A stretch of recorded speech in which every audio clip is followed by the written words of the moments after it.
In this video, I'm going to show you how to sell stocks on the Webull app.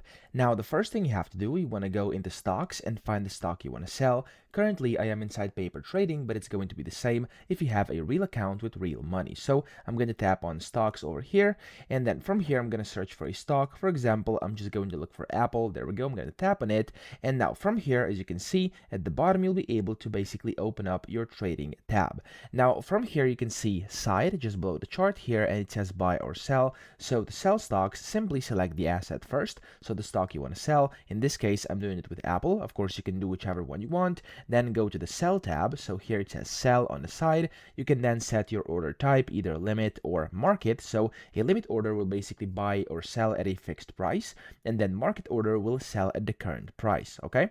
Now, whenever you do that, I'm going to do market right now. You have to select your quantity as well. So let's say I actually want to sell 2. So of course, the estimated total down below is going to be as it says. And then you can of course select your time in force. I'm just going to do day right now, and then tap on paper trade at the bottom, or usually you will have to press on sell or whatever it says at the bottom. And there we go. You've successfully sold stocks on the Webull app. So that's how to do it. I hope this video helped you out. If it did, please subscribe to the channel and help me out as well.